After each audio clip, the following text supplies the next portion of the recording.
I'm Will Lennox from Channel 9, which is a free-to-air broadcaster based nationally in Australia, but specifically I'm based in Sydney. My job is to make sure we can get all vision, audio and ancillary data around the facility. So because we're an IP 2110 facility, a lot of traditional devices still use SDI, so we have to be able to sort of bridge between SDI, 2110 and NDI. So we use the BirdDog Studios and the BirdDog Quad 4Ks to make sure that we can get SDI into NDI and vice versa, and that'll all go into our 2110 conversion devices. So to be able to get into software that's NDI based, the Quad 4Ks are definitely the go-to devices for us within the NDI environment. In the city, in North Sydney specifically, you have very specific ratings that are required for anything on the roof. In our tower, our mounting for wind speeds and weather, IP67 rated, the BirdDog A300 met those requirements. We also had a requirement for redundancy, so we have the SDI as well as the NDI out, in which we have a PoE injector that goes into the switch. If we ever lose any of that networking infrastructure, we have the SDI going into a fiber converter, which goes all the way down into the data center, so we can make sure we're always getting that footage if required. That footage is also recorded 24/7, 365 into one of our EVSs. So if anything ever happens, we can make sure we can shuttle through that, and that's available to us. The wide shot of Sydney Harbour is probably the most important for us and for news downstairs. They use that in the backdrop of the 1600 news. It's also used for car accidents on the bridge, any events that happen in the harbour that we can zoom in on. The great zoom that the camera has allows us to get pretty good shots of any accidents or events like that at the Opera House or anywhere along the harbour there. Back to weather, we also look at the sort of rolling storms that can come in from out east in the ocean or from the west over the hills. We get awesome weather shots coming in from that, and they love the time-lapse shots, and they use those in combination with storm footage. They get some pretty cool shots. Being able to access all the devices within the same network and just select source and destinations is one of the main attractions for us. We can push that back onto our producers and our operators in small control rooms and controlled environments, and it just makes it a lot easier.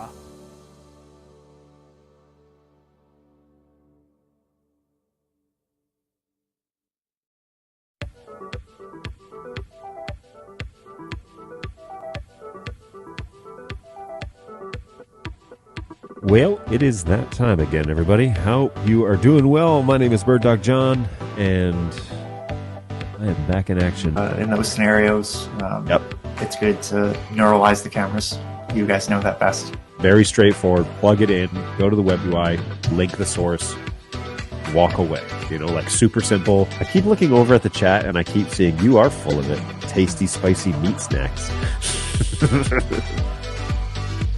Covered in flavor. I mean, you can't go wrong. So what's going on? We've got a handful of folks here in the chat, and I really appreciate that. What's up, mate? Hey, Warren, how are you? Appreciate it. Hey, Robbie, how's it going, man? You're just talking about you. What's going on, Tom? Ahoy. How is it going? What's going on, Go Web? Good to see you again. Thanks for hanging out with us again today. Appreciate that. Feel like I'm in this video more than anyone but John. It's true, NetApp. You are, I'm going to cut this up and put this in the next intro.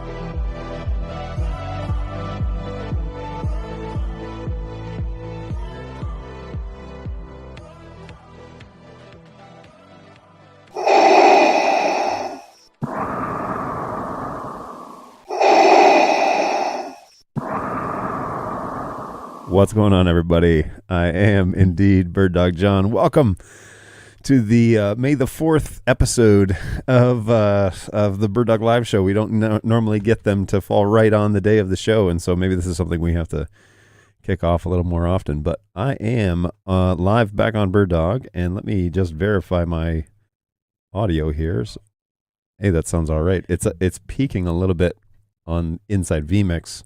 So let me know if it's a little too loud. I can certainly dial it back a shade, which I probably will do. It's because we're up and running over here at BirdDog. So hopefully you're doing well. I got my coffee. I'm ready to go. So ready to chat about whatever it is that you got going on. I got my Millennium Falcon shirt on today in honor of Star Wars Day. My kids all have their Star Wars shirts on. My wife is a teacher. She's got a Star Wars shirt on. So it's happening.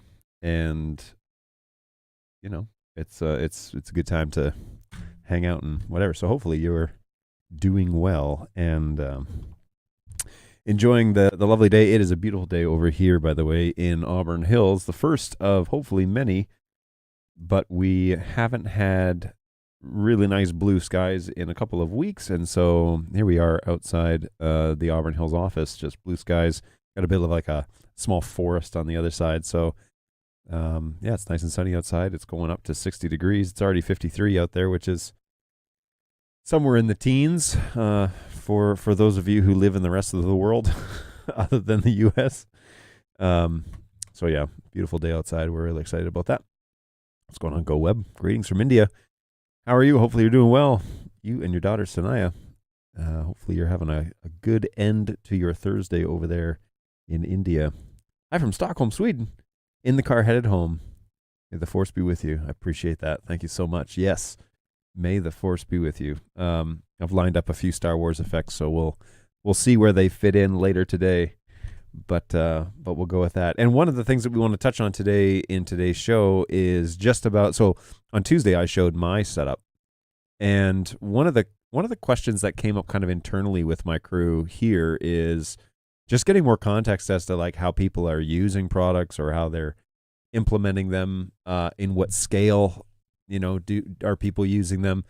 I know that, for example, in this office, we've got some lightweight computers, and so I'm running quite a large network card, but then our bottlenecks becomes the CPU and the GPUs that are attached to the machine. And so I'm good for a handful of NDI signals on this computer that I have. It's older now. You can't buy it. I've looked it up in terms of am I able to,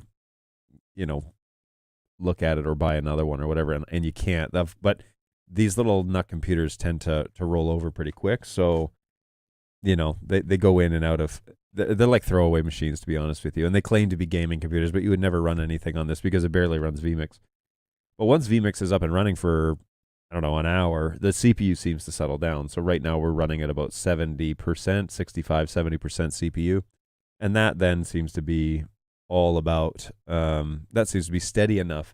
I've got two cameras that I'm bringing into the show. So I have this one, right, and this one. So I've got the P200 that's up in the roost, and then I've got the P4K that's here in front of me. Those are the two NDI cameras that I've got running.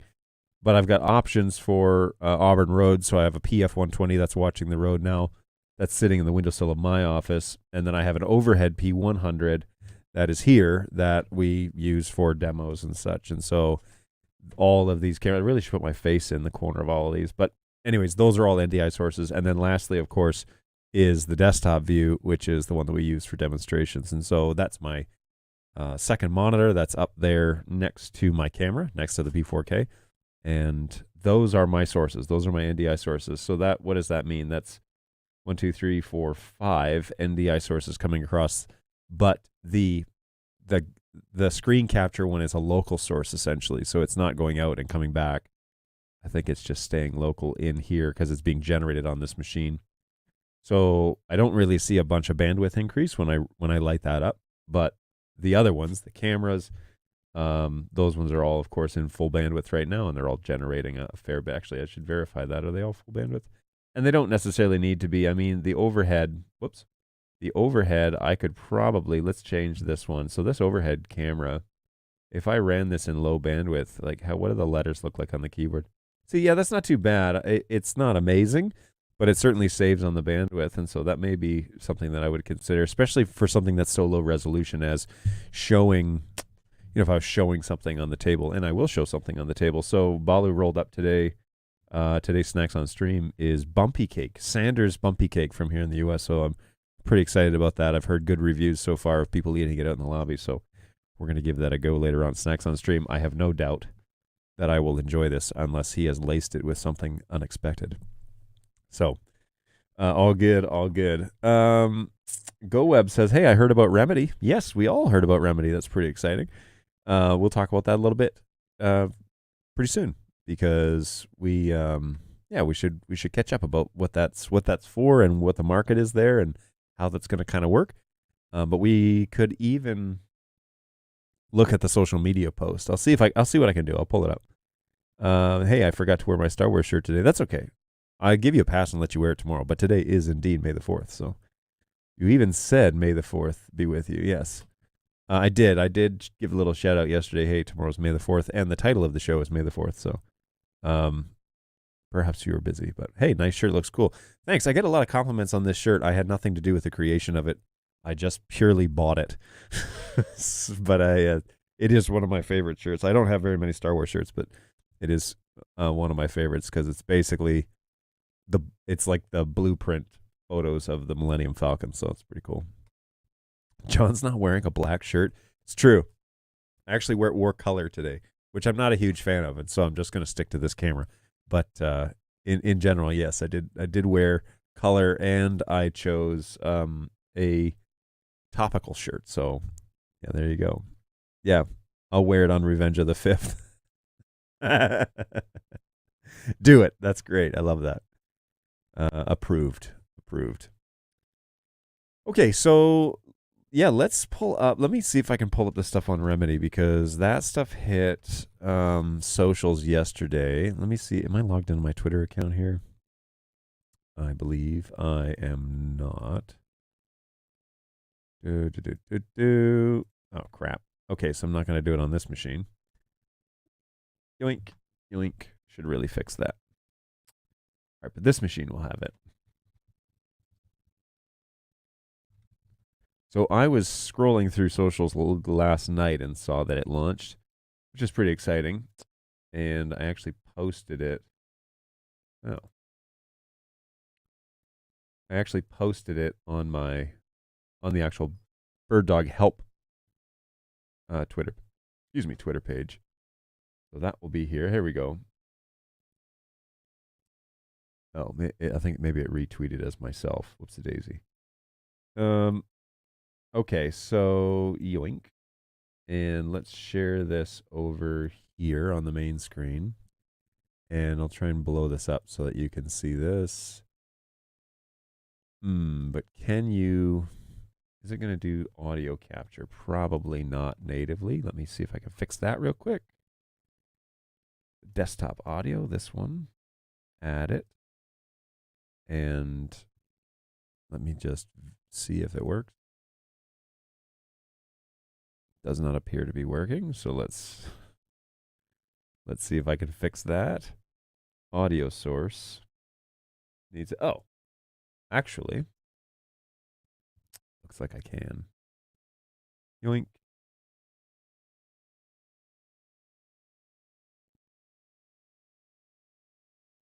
Just give me a second here, folks, because I believe I can set up the audio on the desktop to route out of the audio source. Let's see if this works. Bear with me, folks. Is that actually coming through? Crap. I can't see it yet. 1 second. This is the real deal, guys. This is what it's like running a show all by yourself and not having a producer. Is that it is basically up to you to make it happen. I've got so many audio sources because you can with vMix that it should be coming through that channel, but it's not. Right? Because hi everybody! Hi, Dr. Nick! Okay, so audio source should be system audio. And then desktop. Yeah, now it's playing. Okay, cool. So hopefully you can hear that. If I catch it on YouTube real quick. Yoink. Oh, I didn't catch it on YouTube. Here we go. Whoa, that was in like surround sound. Yeah, okay. All right. So there it is. All right. So here we go. Yoink. We're going to throw this up there. And we can watch this Remedy announcement.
Whoa.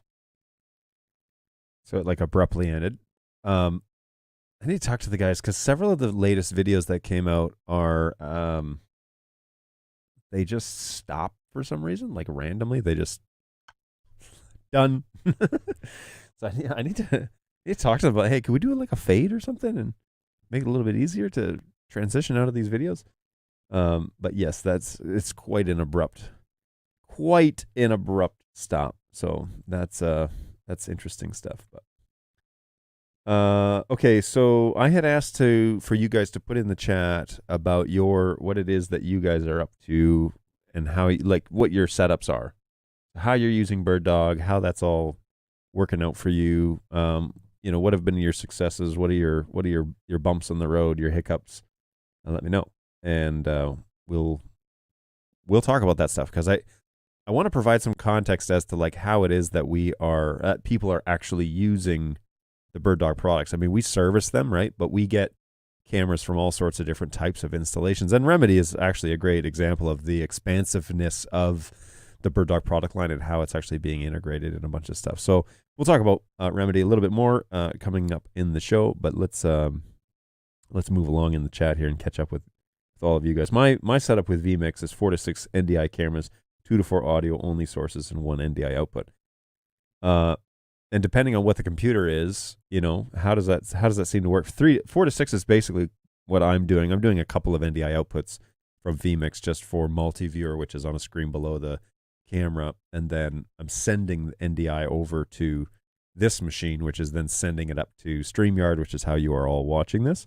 So let me know how that's going and what sort of bumps in the road you've had, or what sort of successes. Like what is it that you're generally doing with that rig? Are you doing sports? Are you doing, what are you producing a video cast show? Are you doing something on YouTube? What is it? Last night I did 5 camera remote. What's going on, NetApp? Remote production, 4 SDI via quad and a P200 over Silicon 2 SRT using NDI bridge, and my vMix was at 30% CPU with only the built-in Intel wowzers. That is impressive. You're doing 4 SDIs into quad and a 200 using an SRT and NDI bridge. That's impressive. How'd that go for you, NetHab? Be interested to hear a little bit more about how setup was and how the actual did it work as you had hoped. Ahoy, what's going on, Daniel? How are you? Welcome back. Soundman447, hey, what's going on? How are you? Thanks for stopping by today. Appreciate that. Are we finally getting robot surgeries powered by 5G? We're not controlling the robots. I don't know. I don't know what that market is up to be quite honest with you. But I do know a little bit about Remedy and how it's being implemented, and how BirdDog, NDI, cloud, all that stuff is all starting to turn into a ecosystem that medical facilities can use to bring in, folks from all over the world into these. Anyway. So, when we talk on this show about the collaboration of having people remote in and do productions over like Adobe and stuff, Remedy is kind of the same concept where now we're able to bring in physicians and doctors and people into the surgeries, but not have to fly them across the country or around the world to do these specialized surgeries. Now they can be a part of those in a mentoring fashion, which honestly is it happens way more often than you think it does. When they fly in the specialist, that he's not necessarily the one doing the surgeries because he may not be approved at that hospital or gone through all the red tape, but they bring him in to do to basically assist and to do these complicated surgeries. So what this is basically the ability to bring them in remotely and them not have to leave their office, which saves them a lot of time. They can still send the invoice for the actual service, but they don't have to get hotels or airplanes or all that stuff that goes on. So it's cutting out a lot of the waste that comes with the requirements of having these specialists and bringing that whole world a lot closer. So we are running this in some test environments and a couple of medical facility test environments, and the results so far have been pretty promising. So that's exciting stuff. And I'm sure there's going to be more. Now, Remedy is not something that you as a prosumer or consumer would be looking to get into unless you're specifically in the medical field. And I'm not entirely sure how to accurately talk about its association with BirdDog, because it's using basically the technology of BirdDog, but it's not, this isn't like BirdDog Remedy. Okay. That's not what it is. So we're working very closely with the guys that are collaborating for the Remedy, which is actually one of the things that was in the video. And, we're onboarding all of our gear and our infrastructure and all that sort of thing in a way to demonstrate, by the way, how this could really be done at large scale. And so this is one of those pieces that will demonstrate the power of NDI and BirdDog Cloud and all that good stuff, and why you would want a complete solution like that. So it's good stuff.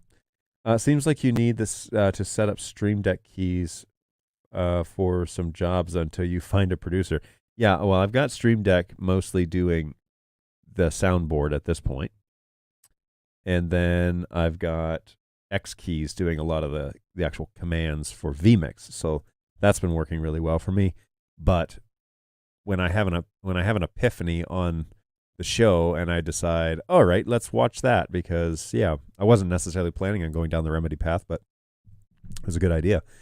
And so here's the bumper video for it, kind of the intro video for it. And that did launch last night. And I'm allowed to talk about it because they sent me an email saying, hey, we launched this. So there we go. It looks really promising. I used to film lots of live surgeries. Oh, cool. That's pretty neat. Hang on, I got a sound effect for that. That's pretty neat. Yeah, that's a really interesting job that you had. This would be not necessarily, well, I don't know. I guess, you could film surgeries. Really, this is designed to be an assist, right? This isn't like mission critical type of stuff where you're doing everything in real time, and if it hiccups, the person dies. That's not what we're up to here. What we're up to here is providing virtual, almost like, real time, low latency over the cloud infrastructure to the medical community, which is something that has been attempted multiple times. Like if you look out of the market, there are services that have attempted to do this, but again, they just don't have the horsepower that NDI has, and they just don't have, honestly, the intuition that BirdDog brings to that conversation. So I'm very excited that this is something that we're collaborating with to kind of get off the ground, and there's great potential with it. So I'm excited to see what happens with that. What's going on, MTash? Good morning. Seems like auto tracking doing a fine job there in the video. Well, we'll have to watch the video again because I didn't notice the auto tracking, but I don't know. I hope so. I was actually curious if the X120 supports 3D or not. I wasn't sure if that flavor of NDI included it in the specs or not. You know what? I don't know. Let me see if I can find out, because there is, I believe there's like a comparison chart on here somewhere. Where is it? Is it down here? Battery mount. Usually they put it in the, it'll be on the thing. So on the actual page, if 3D is integrated. Now 3D is a beta, right? So that's not necessarily even official for our camera line. But let's jump over to tech specs. Anything in there? Nope. So it's not on the initial page. But I actually don't have an X120 yet, and so I'm waiting for that to be shipped to me so that we can begin our testing. But I don't see anything specifying 3D for the X120, because, and the X120 has a very specific market, right? Like there are people that this will work great for, and then there are people that this wouldn't make much sense. Where is the P110 120? Because I think we can differentiate pretty quickly. Yeah. So the P110 120 specifically goes out of their way to say 3D on the site, but the X120 doesn't mention it. And so I think it's safe to say that is the dealio. That's one of the features that you would pay for with the a P120. So I don't know, but I'm suspicious that that's the way it is. There you go. I'm still hoping to set up an NDI BirdDog studio, but politics are complicated. Oh, I understand. I mean, I don't think I fully understand your specific situation, but I do understand that politics are getting in the way and make things complicated. I have 4 P400s, a bunch of flex outs from a TC2 Elite. You guys have video of my setup here in Nashville. Fantastic. The end. You're in Nashville? Where in Nashville are you?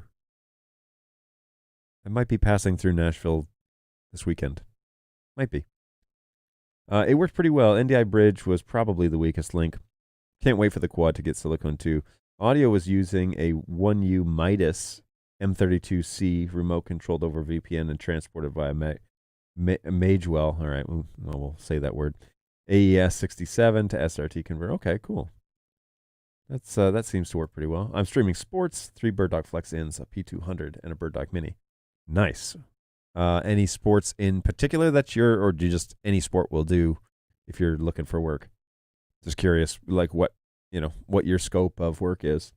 The computer was a 5-year-old Core i7 8700. I think that's basically what this thing is. I could find out. Using TriCaster Mini, 460. Ooh, there's a throwback. And soon a TC1 Pro. 2 to 5 P200s, 2 to 4 BirdDog Minis connected to Canon XA25s and Marshalls. BirdDog keyboard, Stream Deck with central control, companion, yada, yada, yada. There's a soundbite that I need. The yada, yada soundbite. Yada, yada, yada. I just installed a 24-port Netgear 4250 switch with 6 BirdDog P200s and a PTZ keyboard, NDI5. An NDI4, I have a TriCaster TC1, NewTek Studio I/O, 4 Panasonic PTZs, and a controller. That's cool. Can they play nicely on the same 4250? I tried setting up half ports as NDI5 and half as NDI4, but I can't get the DHCP server to send IPs overall. Yeah, because they're going to be separate VLANs, right? Because you're setting different profiles. Allegedly, NDI5 is backwards compatible with NDI4, so in theory, you should be able to put the NDI4s on the 5 profile, and it should work. But given the amount of sources that you have, you may be looking at a multicast setup anyways. Theoretically, they should work. Like on paper, they should all work. But whenever somebody tells you that it's backwards compatible, you really probably should check, especially if you're using multiple brands. You really should verify for yourself that your gear is all going to be compatible across the same. Should be able to, Albert, great question, by the way. You should be able to play nicely together all on the same profile, which would be the NDI5 profile. But your results may vary because, quite frankly, there's no way we could test every combination of products out there. So you definitely need to probably take an afternoon, set up one single VLAN, a single DHCP server, and start plugging stuff into it and see how it behaves. And go slowly. Like connect one brand of devices. So put all your BirdDogs, put vMix on there. Whatever. What did you say you're using? TriCaster. So put your TriCaster on there. Put your BirdDogs on there. Keyboard, cameras, and then let it run and make sure everything's nice and smooth. And then start connecting your Panasonic, start connecting your NewTek Studio stuff, and those other items, and see what the threshold is, first of all, as in terms of data processing, but also see what, if anything, throws an error. So that's probably the easiest way to do that. I'm mostly streaming high school sports. Boom. There you go. I'm on the northeast side of Nashville. The install is at Faith is the Victory Church. Man, another church in Nashville. Faith is the Victory. That's a hymn, which I will not serenade you with. Faith is the Victory Church in Nashville. So it does have a Nashville address, eh? That's impressive. Walton Lane in Nashville. And north side. So there's a good chance I'm going to be driving right by you. I'm going to be coming down 65 and headed down to, first stop is going to be in Brentwood. And then my next stop is going to be in the Columbia area. And then the next, which is south of Franklin, right? Yeah. So south of Spring Hill. So just off the highway in Columbia, and then back up, headed back home Sunday afternoon. This is a cool auditorium, though. I'm just looking at photos on Google. It's a pretty cool church. Looks like are they doing recent renovations, or are you just doing, oh, that's cool. They got like sound dampening and stuff too. Faith is the victory. It's a very typical late 90s, early 2000s style auditorium. High ceilings and everything. It's so cool. Okay, sorry, I got distracted. Whenever somebody tells me that, I like to check that out. Faith is Victory Church in Nashville, Tennessee. Yeah, so you're just on the north end, and we'll be passing just right past you. You're right there on the highway. vMix is on an Intel i9 10980, 10980 XE and RTX A4000 CPU, never over 30%. Boom. And you're doing American football. That's cool. From Stockholm, Sweden? Is that a big sport over there? Or are you over here right now? Sometimes you're over here. I'll wait for Fleet Manager for updating my P120s. Yeah. I haven't heard otherwise that it's, I think the plan is still 4 weeks out or something like that, whatever 6 weeks after NAB is. So I think that's still the plan. I'll give it a try and let you know how it goes. That'd be great, Albert. Let me know. Just go slow. And, yeah, just go slow. Really looking forward to Mac compatibility for BirdDog software, especially to control PTZs in the cloud and play lists of video ads during broadcasts. So you're referring to Central. That's what you're referring to, Central. So technically, if you had a VM on that network that you're running on, Macs could be running Central 2.0 because it's just a web UI. Just go to the web UI to do it, right? So that's where you would load the videos in the generator section of Central. Then you could play all of those as individual sources, and they would output onto your network, and then you could navigate on any machine, anything that has a Chrome browser, essentially. So, yeah, we've been renovating for the last 2 years. It was built in '99. My prediction was correct. Are you going to V2 in Brentwood? No. So there's so much stuff going on in Nashville this weekend. I'm actually down there helping a church and just doing some like consultation work for them. But they, it's kind of a bizarre situation. This weekend, though, man, I tried to find a hotel last weekend for this weekend, and the closest one I could find is Columbia, which is like 30 minutes away. But so there's a huge conference going on. Well, hang on, I got it. Somebody messaged me and said this is probably why you can't find a hotel. Okay, she said, so this weekend in Nashville alone, Janet Jackson is at the Bridgestone Arena on Thursday night. Taylor Swift is at Nissan Stadium Friday through Sunday. Trevor Noah is at the Ryman on Sunday. Craft Brewers Conference at Music City Center starting on Sunday. Lipscomb University has a graduation. Belmont has a graduation, and TSU, Tennessee State University, have a graduation. And also, Oprah is the commencement speaker for the Tigers. So that's probably TSU, right? So that's probably why you can't find a spot to stay. And I wrote back and said, and I'm coming to town. So obviously that's the big buzz in the neighborhood. Yes, Central, but our production is portable sports streaming. Small network, we carry the router with us, just 2 Macs and a camera. Yes, then you would be limited. You don't have any rack space or anything like that. If you're portable production, oh man, I can't wait to go down to Nashville this weekend because I want to talk to them about dreaming this way, about doing portable productions and having like a trailer, basically, that lets you set up anywhere and do it. So pretty excited about all that. But anyways, small network with all Macs, yes, then we're going to be limited. So there are plans to take everything to Mac, but we need to get the developers to do that. You have to be an actual Swift programmer to convert it all over. So not promising anything soon because I literally do not know of a timeline set for that. But we have been doing some hiring and some shifting around of people in terms of where they're going to work and what they're going to do.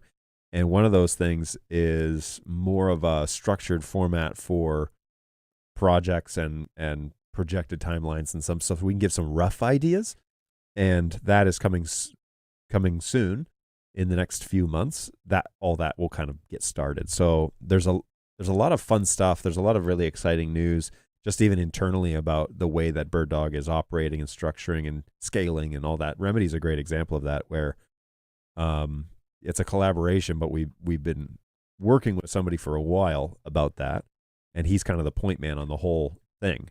And he's been bringing in the elements, the pieces, the engineers, the dev teams, the actual pieces, and like putting it all together. So this is really his brainchild, and it's fun to watch that stuff actually come about and be realized. So Taylor lived 2 doors down from my folks, and she went to my high school. Well, my goodness. Apparently you have small circles. It's not a very big sport. This is American football. Here in Sweden, streaming is my second job. Oh, nice. Very cool. Streaming, this is kind of my second job too. It is my first job, but it's like one of those things you do at work because you invented it, and so then you're the one that puts the priority behind it. So, Tim Hicks, thanks for your brain, bro. Hi, Tim. I don't know what that means, but you're welcome. I don't know what that means. But anyways, hey, how many BirdDog staff are in the U.S. and how many in Australia? There are, I think it's under, the employee count is under 50, I think. But there are 3, 10, I think there's like 10 over here in the U.S. And then we just shipped somebody off to, oh wait, that's not true, 11, 12 currently in the U.S. But one of those guys is relocating. And then we have 5 or 6 in Europe. Let me think. 1, 2, 3. I'm sorry, 13 in the U.S. Maybe like 4 in Europe. I feel like I'm missing somebody. And one guy over in Asia, and then the rest. So that's 5, 17. So there's got to be like 25 people in Melbourne. But there's a whole host of engineers that, like, that's their own department, and so those guys kind of come and go. And then there's some managers and executive level people as well. So, and then not just managers and executive people. There are finance people, there's HR, there's project managers, there's a whole, like I said, a whole host. And so I think it's 20, 25, something like that. It's a beautiful facility over there. Matter of fact, I could probably show you. So I went over there last August. It's almost been a whole year since that happened. Jeez. Man, that went by kind of fast. I can't believe we're already into May. This is the beginning of May. Where did that first half of the year go, right? Like May and June, and then we're out. Right? June is, yes, this is month number 5. Yeah. So, yeah, that went really fast, really fast. Okay, so let me see if I've got photos from the new office. That's 2 years ago. Oh, no, wait, that was 2020. Where is the office? I have like lots of, okay. So let me see which ones of these I should be sharing. That's fine, that's fine. No future projects being shown. Okay, so we have this like beautiful facility. Seriously, it's gorgeous. It's gorgeous. And we this is right when you come out of the elevator. So they're in a bit of a office complex, but it's multiple stories. So they're on the 4th floor or something like that. So this was in August. You notice there's a video wall there running. This was in August. That's just kind of their main, well, as soon as the doors open that you walk out, it's right there. And then the rest is like mostly business. This is really the only common area that's designed as like I come and sit down and wait. But the rest is desks and chairs and what have you. So this is right along the left side of that video wall. There's like a section down there. It's very sterile. But it's really a beautiful facility. And those desks that are just beyond those plants there are basically for when their employees from other locations around the world come to visit. There's a desk there to use it, and they've basically, it's USB-C. You plug it in, and your monitors turn on, and your USB jacks turn on, and the computer starts to charge, and it's really cool. So, bravo! This is all kind of the brainchild of Barry, who is the CFO of the company, and his team. So he had to hire some people out and make decisions and do whatever, but he's the primary focus here. This is a portion of the office that actually hasn't been expanded to yet, but it's basically the next developer section, depending on however the structure of that looks like.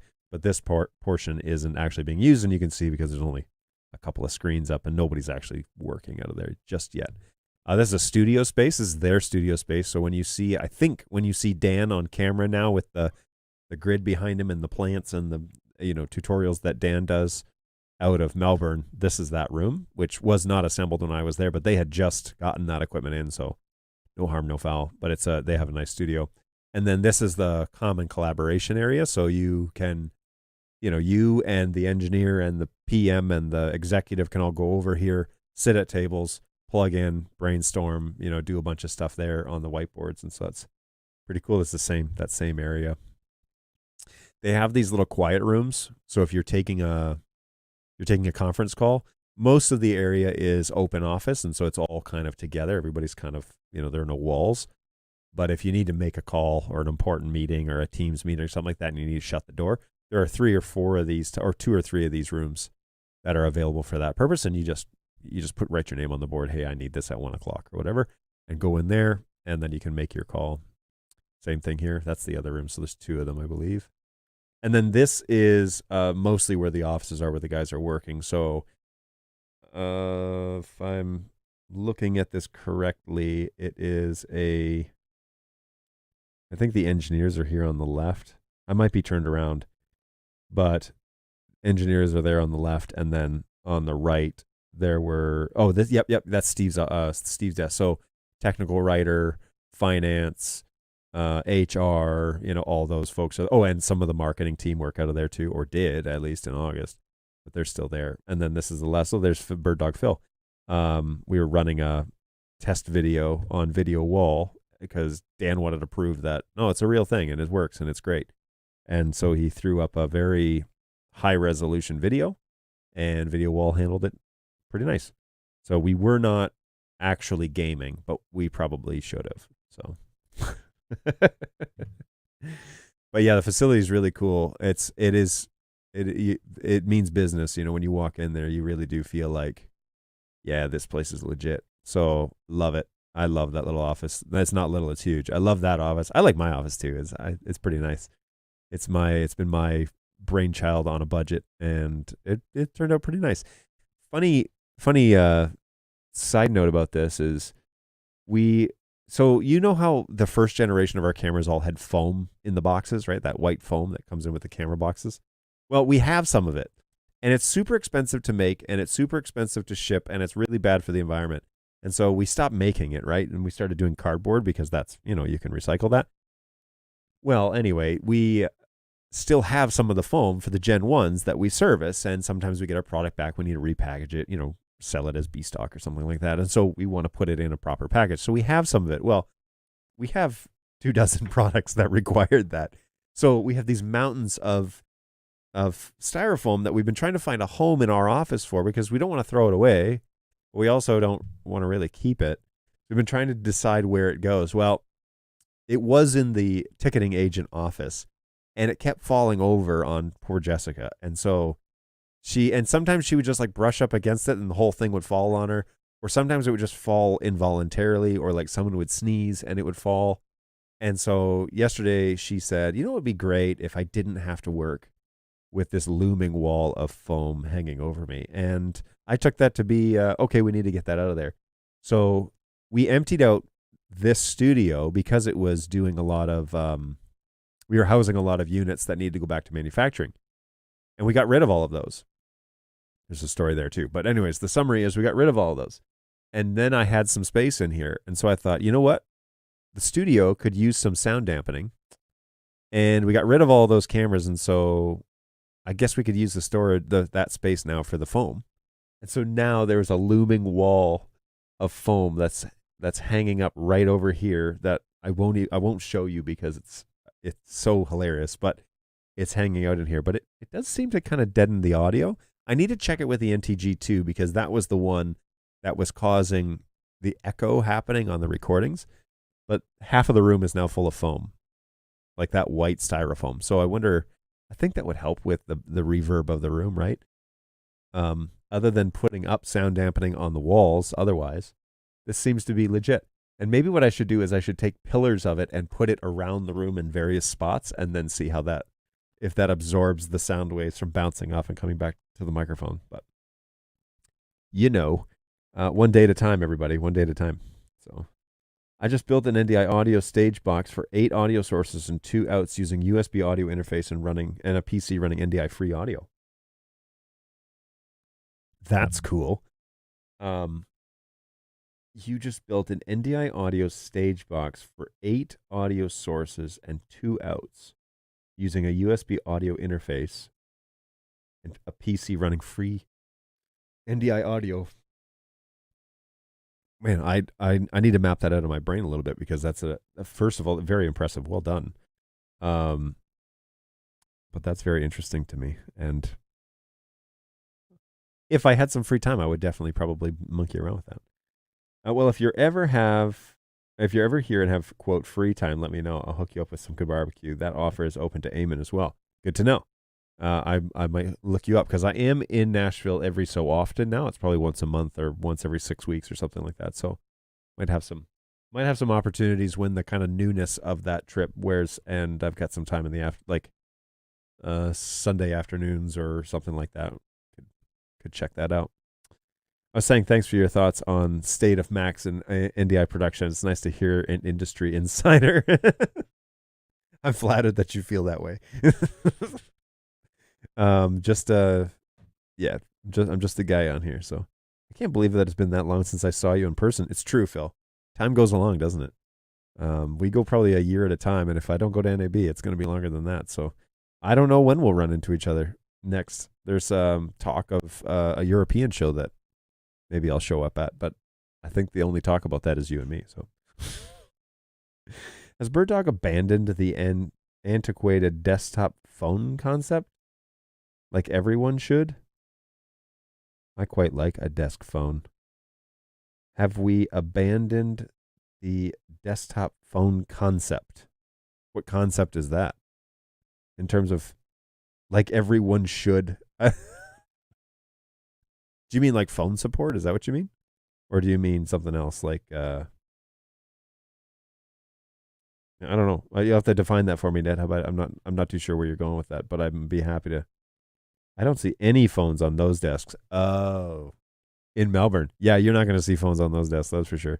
They all have cell phones. That's the thing, yeah. But no, there's no desk phones at that office, that's for sure.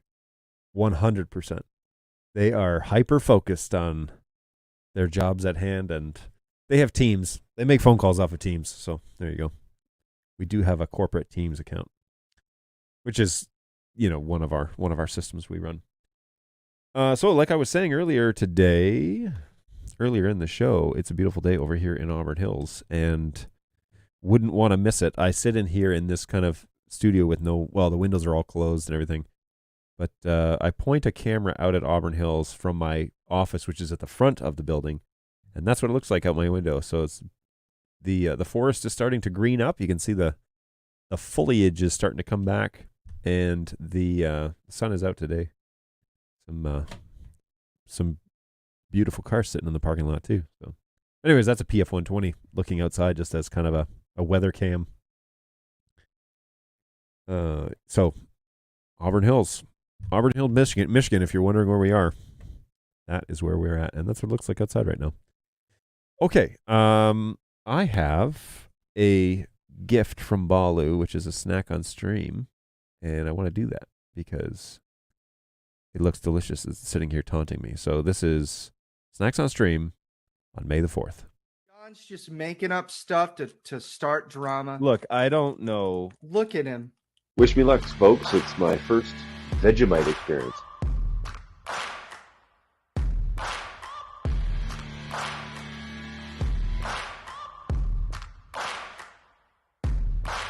Final, this is like cheese flavor or something. It doesn't really look too appetizing. Good golly, this is something else, man. Here's the thing about Pop Rocks, and I don't know if I'm the only one like this. Pop Rocks have always been a social experience for me. I did not think that is what you were going to say. That's hilarious. That is awful. Oh, gosh, that's so bad. Jeez. Holy smokes, man. Yep. Snacks on stream today brought to you on behalf of Mr. Balu himself. We have, I believe this is Sanders Chocolate Bumpy Cake. And so pretty excited about that. I'm 100% sure that I'm going to enjoy. John's just making up stuff to start. Sorry about that. Didn't load my camera in the preview. There it is. Yeah, good stuff. So Bumpy Cake. This isn't going to be a gross John out situation unless Balu has done something to this and didn't tell me, but I'm 99% sure that I'm going to enjoy this entire thing. So thumbs up. Appreciate you, Balu. Thanks for bringing that in today.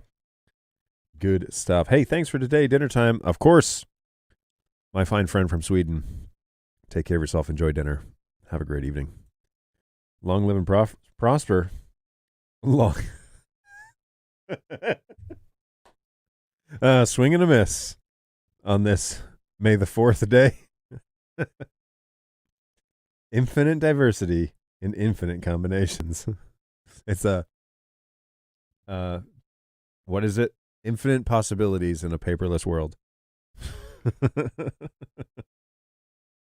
Yeesh. Good stuff. Yeah, so by the way, folks, this is supposed to be a show about NDI, but we're going to veer from that path a little bit. But the if you have questions about stuff that you're doing, or you want me to look up a ticket number, or you want me to talk about an issue that you're having, by all means, definitely throw that in the chat and we can kind of address that. This is a change to the routine here. Is I am going to bring on, back by popular demand, I'm going to bring on my buddy Jake, who will be able to talk to us a little bit about this remedy stuff. Hey, what's going on, man? Hey, what's going on, John? Hey, can Not you hear me too okay? much. Yeah, absolutely. Awesome.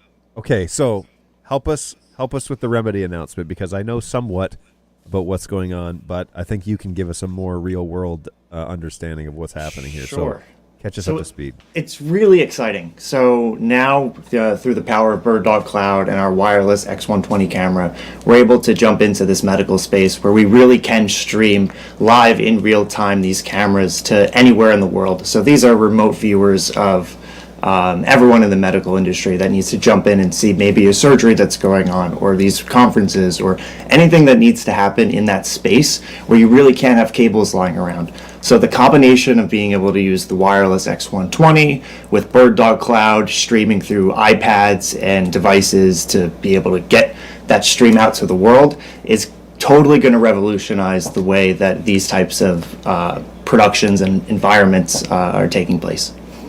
Yeah, so we've seen a number of these types of installations done before, where they're integrating BirdDog cameras on a wired level and trying to bring them across. So the actual complete package of remedy, what makes it different in terms of, you've talked about it being streamlined.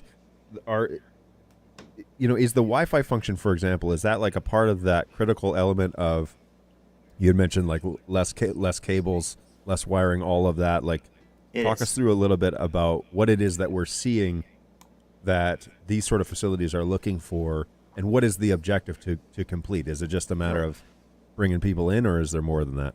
So there's a lot to it. So essentially, because there's only so much limited room inside either an operating room or surgeries or whatever that's going on, you really can't have people in there, let alone camera operators.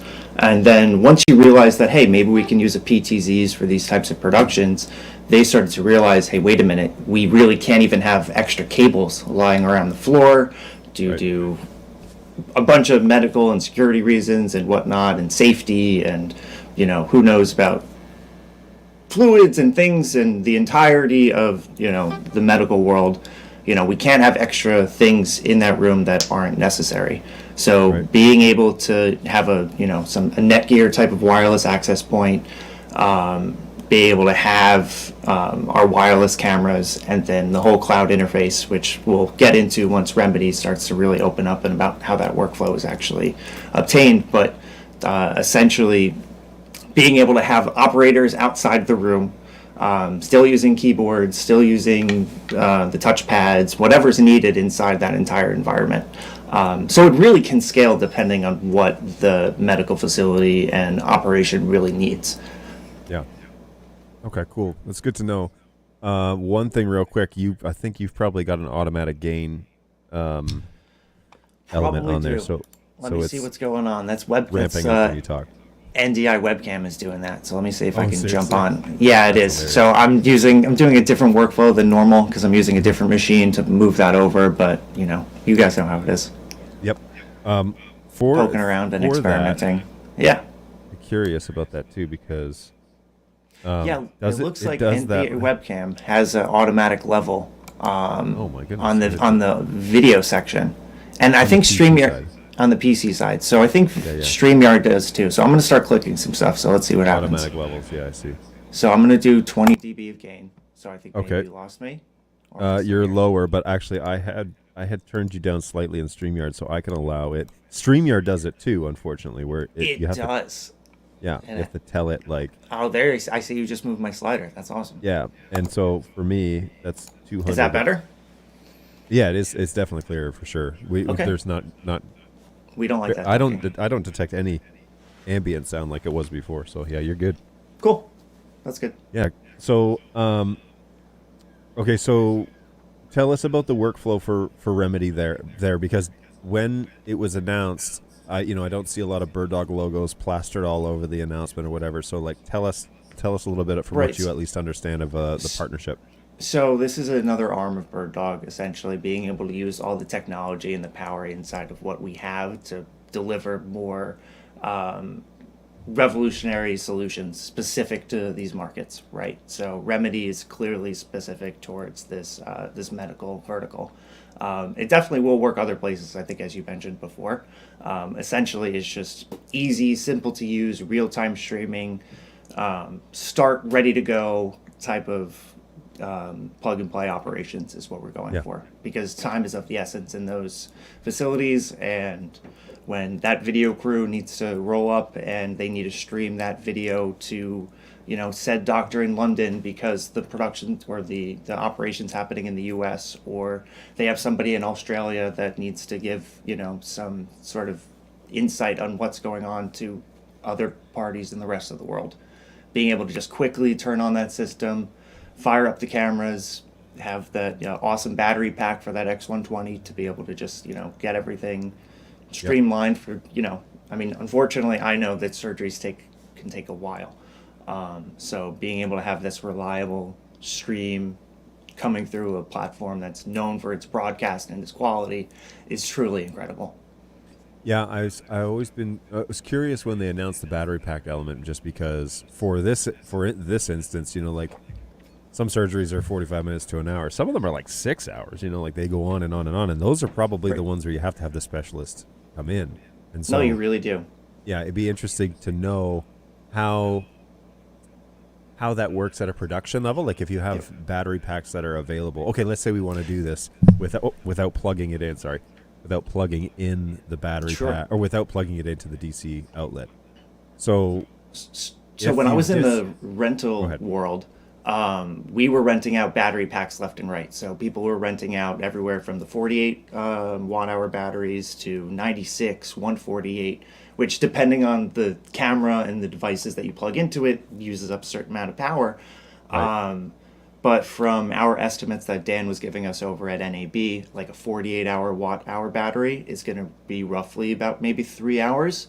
And Okay. so from there, you can scale 96 would be roughly 6. And I would assume that a 148 would get somewhere up to like 7 to 9 hours. Now, Yeah. I haven't personally done this test, and this is a test that I used to do in my facilities. You know, you plug in your C300 Mark IIs, you add your Atmos cameras, you do everything, D-tap battery into that battery pack, because we needed to know how many batteries does the client need, right? Right. So Right. we haven't personally done this test at BirdDog yet, or maybe the guys in Australia have. But I know that's something that I'm going to be doing once I get my X120 in my office. Is that peak performance, or is that out of the box, like the first time you use the battery we're expecting 9 hours, or is that something that's a repeatable, like we can guarantee that on a battery for a year? So I mean, wear and tear on it. that totally depends on the battery manufacturer. I mean, everything from Core, IDX, who is it, the gold mount battery guys, everyone who makes some sort of V mount is going to be, you know, able to be used in the system, right? Gotcha. So you get to go with your reputable battery company, right? So some aren't made as well as others, and you know, sometimes you have bad batches. So what we would do in our production house is about every 3 to 6 months, we would run and retest our batteries.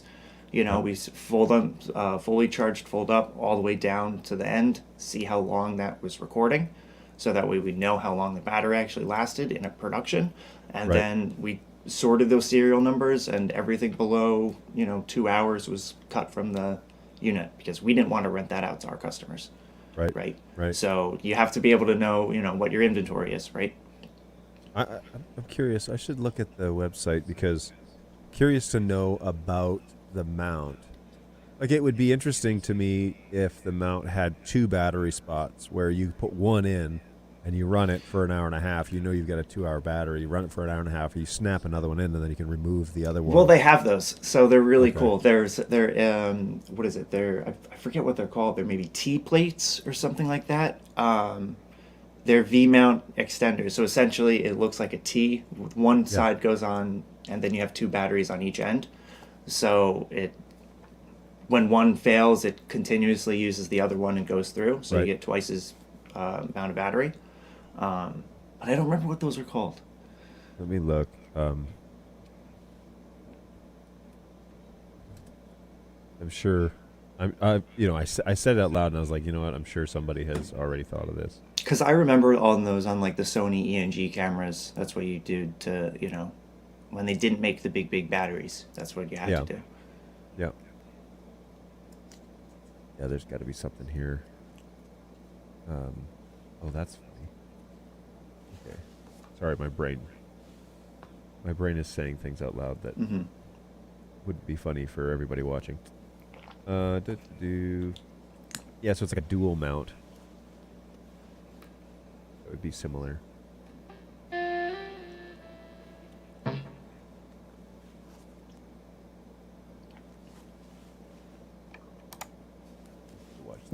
Some dual mount V mount battery backing, Yeah.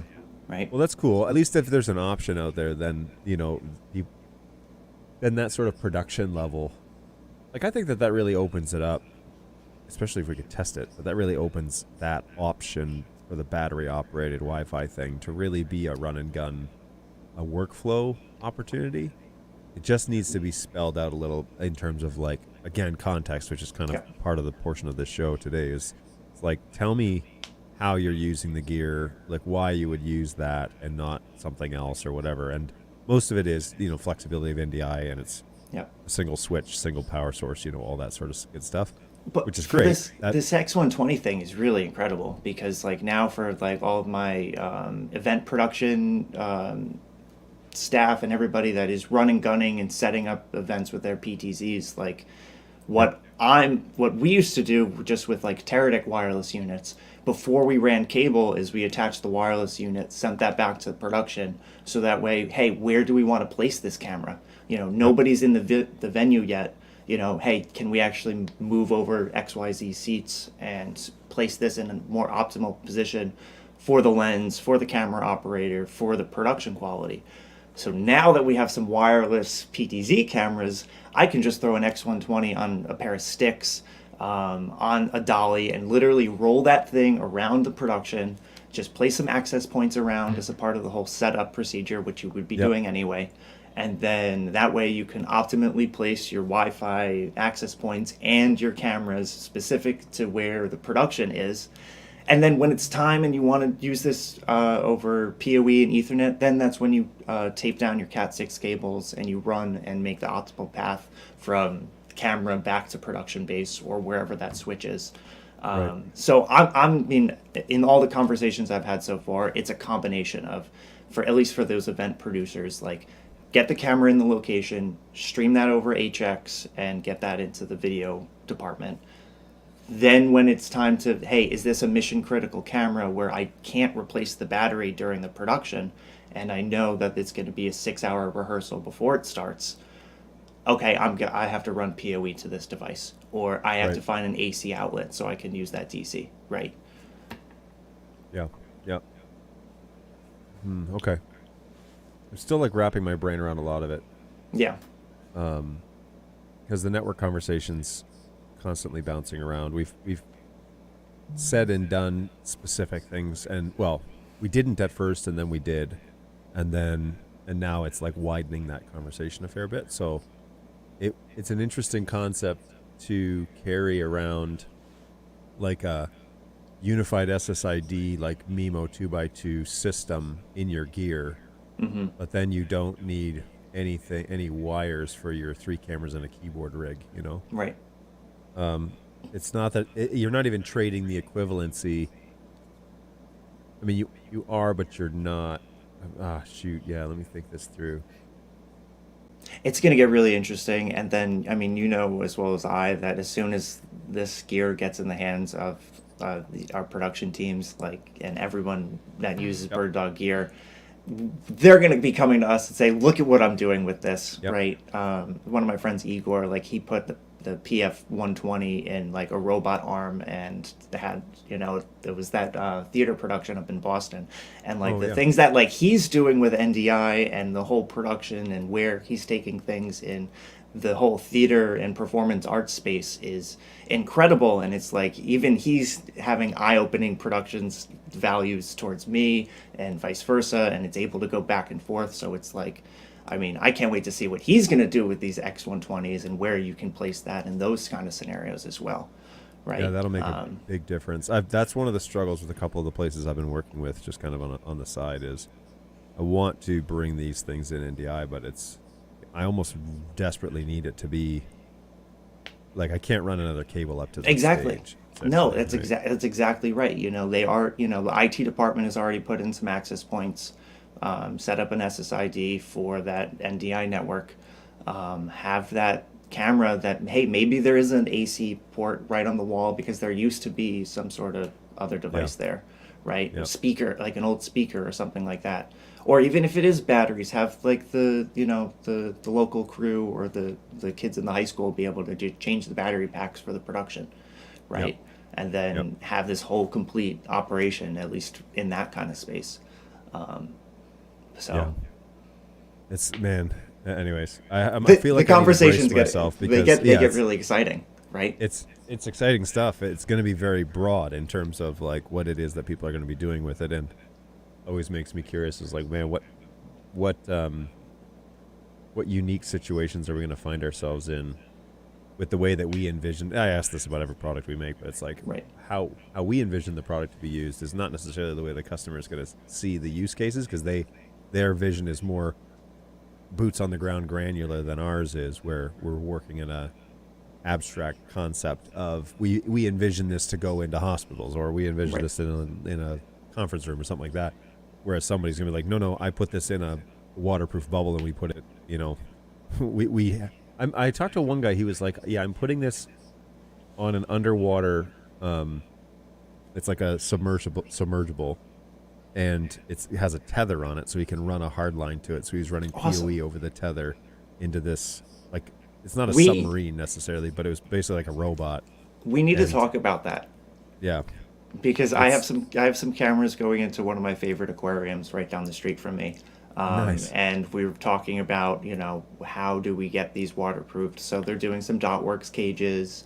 and things like that for like the sea otter exhibit, and I think the coral reef, and there's a bunch of really cool things. So I'm really curious about that, because if we can get a camera down below that's not a waterproof one but still have that tether going up, I need to know that solution. Yeah, well, that's all it was basically just a cap. Like in this instance, it was a motorized, like actual robot, Right. but it's tethered to the boat, and so they're controlling it. But there's a huge long tether Right. that goes out, so they can go down. And in that bundle that goes down there are like 20 Ethernet cables, and so they can plug any of those in and fire Right. it up, and then just point the camera the way that they want it to, mount it inside the unit. But Sure. that was all it was, really, is That's the whole awesome. network infrastructure's on the ship. So, yeah. Anyways, interesting stuff, interesting ideas, and I'd be very curious to know. Obviously, the Wi-Fi thing's not going to work underwater. No. But yeah, these lightweight, these HX3s. Like it's funny because one of the churches I was working with was like, man, we just really need the ability to like throw cameras in places that are inaccessible. And I was like, well, we just launched something that would basically do what you're asking.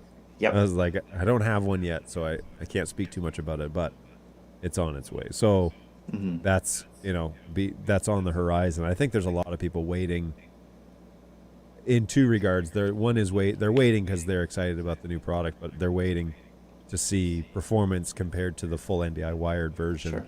And what the HX3 version looks like, compared. So not only are we talking latency and Wi-Fi and all of that, but we're also talking about actually paralleling it with the rest of the system, because the shots that I really need, for example, are the ones of bands or ministers or whatever who are walking around on stage. Well, those ones cannot really be out of sync with the full NDI stuff. But if it were like, B-roll shots, if it's like audience members or, drums or guitars or whatever it is, that some of that stuff is not as mission critical, because people understand on video things are not perfectly lined up, and so drums maybe not, but people playing guitar or whatever and having close-up shots of that might be a And you can get away with. Depending on the type of production, all you need to do is just delay up until your most delayed or latent video. Yeah. So if you know that your last video is 4 frames and everything else is coming in, 1 frame, 2 frame, up into that, you just have to delay those sources to that final maximum, and then everything's in sync, right? Yeah, just So- link it up to the low or highest common denominator in this instance. Right, exactly. So if your X120s are coming in and maybe they're 3 frames because of whatever the latency, network hops, and Wi-Fi switches or whatever it is, if you know that's coming in 3-4 frames, then hey, your full bandwidth NDI is in roughly 2. Then just delay those streams a little bit, if that makes sense for that part of the production. Yeah, for that, and that's the subjective piece where people have to answer that question for themselves. It's not something BirdDog can answer for you.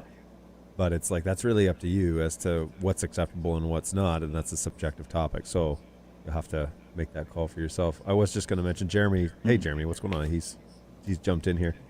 Besides TriCaster, what's the most common hardware video switcher used for NDI workflows? What do you think, Jake? Well, 4A just announced a new NDI switcher, which is really exciting. So, Oh, really? Yeah, Filippo got a chance to hang out at their event at NAB where they announced the switcher. So that one's really exciting. Other video switchers, obviously, we all love in vMix. People use Livestream Studio a lot. And then pairing with all the Scarhoy controllers and everything like that, you really can make a really powerful NDI system, even with devices that don't necessarily use and ingest NDI directly. Yeah. I don't know if would you consider vMix a hardware solution? Depends. You need a computer to run it. Yeah. Yeah. No, it really depends. So essentially what we're running into is there are manufacturers that are starting to jump on board to this whole hardware NDI switcher combo. Yep. Like the 4A, which is really exciting. But always, you could take a Blackmagic switcher or any hardware switcher, just combo that with BirdDog converters in decode mode and pass that SDI around. or HDMI. So, I mean, I have a lot of clients that are using, 810 switchers, 810 minis, or even the ISO Extremes and the large ones to just offload their NDI into a physical switcher. So that way their team is used to what they're using.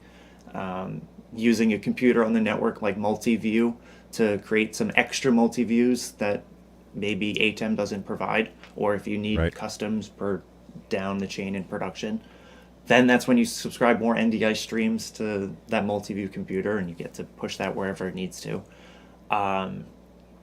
So yeah, I mean, I think at the end, this might be crazy, but I think at the end of the day, every hardware switcher is an NDI switcher depending on the pieces that you have to get into it.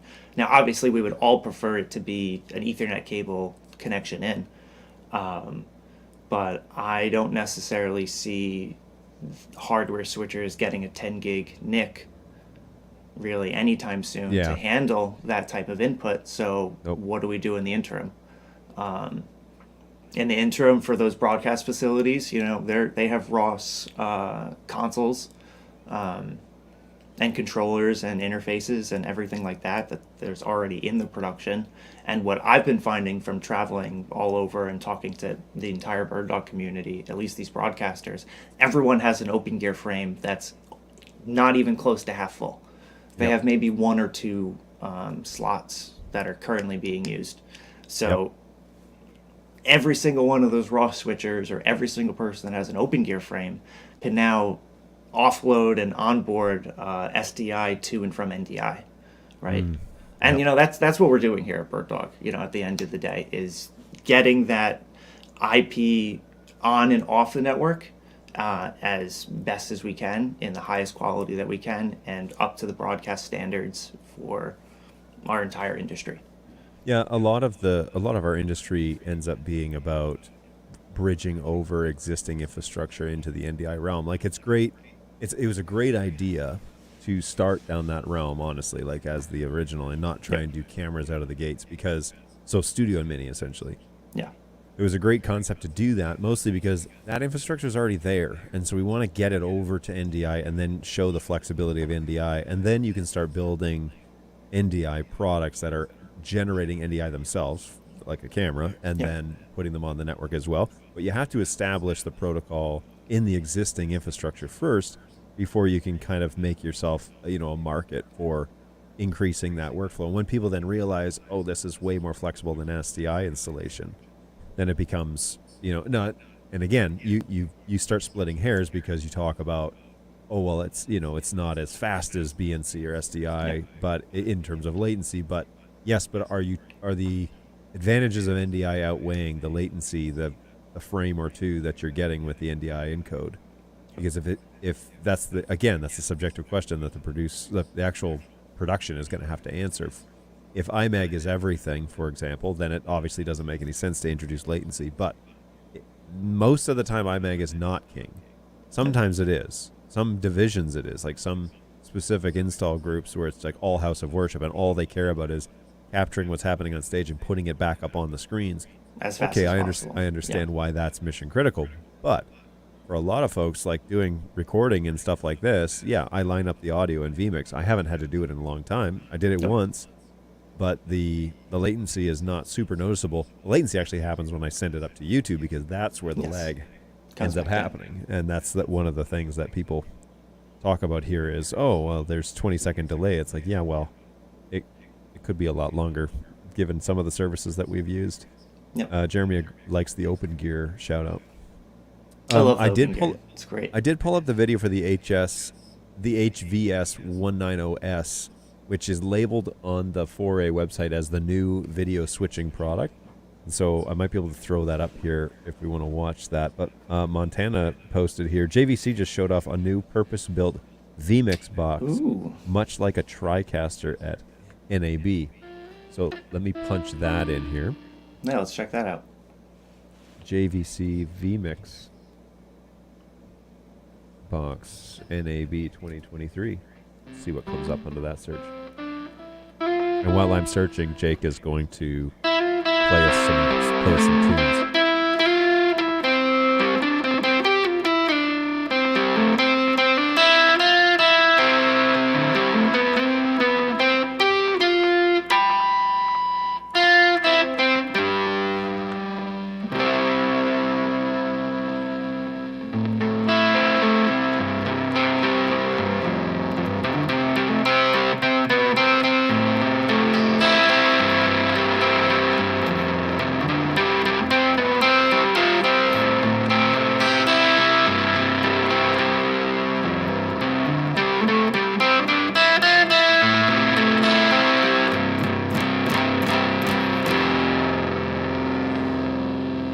This is interesting. So they've built a 2U rack unit. It's called Connected Cam Studio. Let me pull it up. Broadfield has a news article. Broadfield Distributing is they're our friends over on the East Coast. Yep. And they have an article about JVC announces new entry-level solutions at NAB. Looks like they've got a PTZ controller, like a joystick, which does Visca, UDP, Palco D, Palco P, RS422, 485, 232, and IP, whatever that means. So probably Visca IP. Supposed to be available. IP. They do Yeah. their own Okay. thing. Oh, gotcha. Yeah, I'm not familiar with that control method. However, the one that I think is the big deal here. So they got two. Oh, they have like some Stream Deck items and whatever they're launching. But the one that I think is the big head turner here, there's an 8 NDI and 4 SDI input studio switcher powered by vMix. Let me see if I can find something a little more official. This is called Connected Cam Studio by JVC. And I'll throw this up on if they have us. Connected Cam Studio features. Ah, there you go, JVC. Good for you. Video playback is disabled by the video owner. Well, that's unfortunate. Wait, it was just a video. Oh, watch it on YouTube, it says. Okay. And of course, B&H wants to run an advertisement. So let's see. Because this is a cool little announcement. So, all right, let me set this up. So you said it has a PTC controller on it? It has vMix installed, so it's a digital PTZ. But then they announced a PTZ controller as well. So that looks like what the major announcement is. And so I'm really interested in this because, as you all know, my vMix machine is just a little tiny computer, and it would be really neat to see what their purpose-built unit is, right, and how it is that they're promoting it. So let me jump back to vMix here. And man, there's a lot of things going on here. Okay, so back to vMix. I want to show this guy, and I want to be sure that you guys can hear that audio. All right, let's see if this works. Whoa. Sorry. Got that.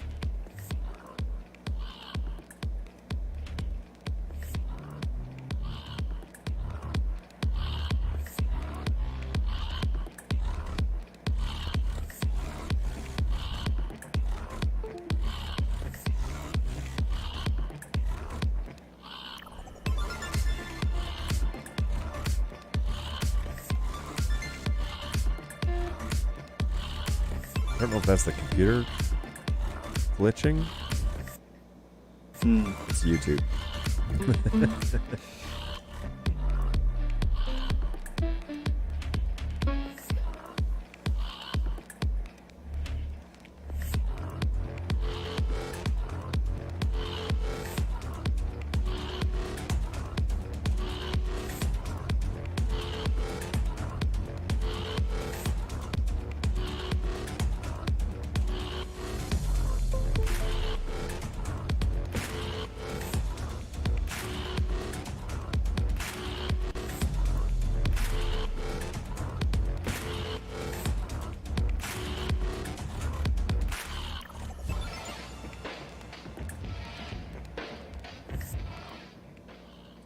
I'm very impressed with their marketing. I think that. Sorry, let me get you back in here, Jake. I'm very impressed with their marketing. It's very, very trendy. Well done. Yeah.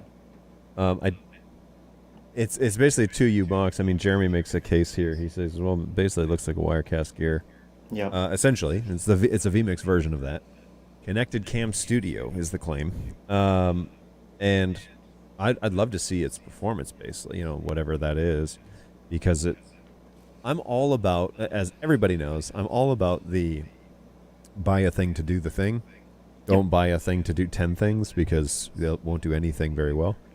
So I love it when people come out with things like this where, great, let's see how well it does with 8 NDI sources and 4 SDI sources, because if it operates optimally, there's probably a place in it, depending on what the budget is, there's probably a place in it because we could all use a tailored, vMix machine. It comes with a vMix license, evidently, and Oh, cool. yeah, just on the spec sheet here. Let me just roll up to it. Yoink.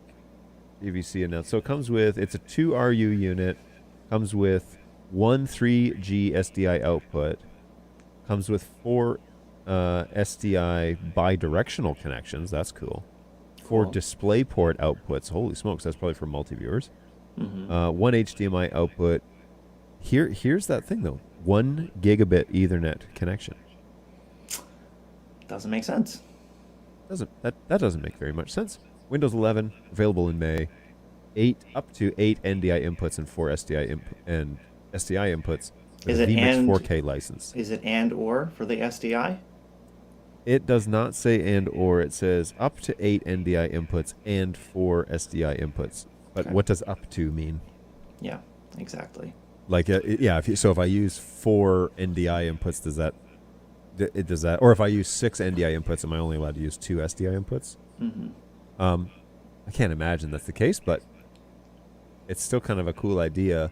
It's why I admire guys like Tom St. Clair who build vMix machines for a living, Yes.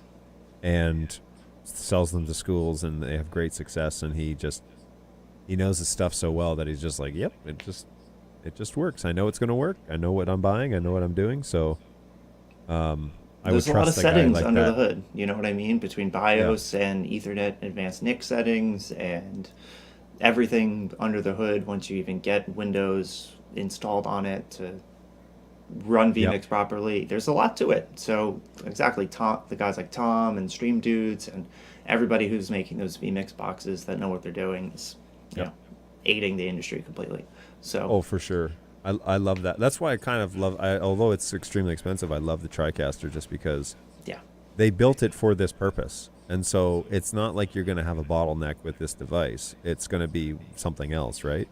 Yep. And it's that concept of, like, we built the camera. Generally with support tickets, it's usually not the camera. It's usually something in between the camera and the whatever it is that's decoding it, or the thing that's decoding it. And so it makes life a lot easier when you buy something that's made for this purpose. Again, instead of, like, my hesitation with what I'm doing with vMix right here and Wirecast and all those softwares I've installed over the ages is, I bought this machine. I don't know if it's good enough. Like, I looked at the tech requirements, but we all know those are also built in a bubble. And so it's like, what do I need to spend to make this work correctly? Well, I'd rather go to somebody who, like Tom, who could build it, or Stream Dudes or whatever, that could build it from the ground up and know exactly what's required and how much it's going to cost. And then I'm not going to have to worry about that because, no, I had this purposefully built for this version of vMix. Same thing with TriCaster. You buy one, no, the software was built for this, and they know what the hardware is out in the field. And so it's not like they're going to write a piece of software. Well, you'd hope not, I guess. I don't know this for sure, but they wouldn't write a piece of software that couldn't operate on the hardware that they've been selling, right? Yeah, exactly. Yeah, they'd have to come out with a new generation of the TriCaster, which is TC2 and TC2 Elite and all those. So, John, I'm getting an echo from your voice. Is it that you're hearing my voice through Jake's, or are you actually here? I'll listen to me on YouTube. Am I actually echoing? I don't know, because you're not coming out of my speakers today. Yeah, I do hear it somewhere. Maybe it's coming back.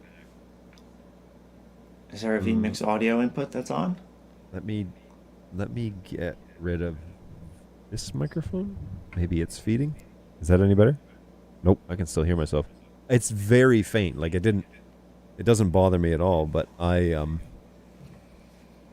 but yeah, there is a slight echo. But how are you feeding my audio to you?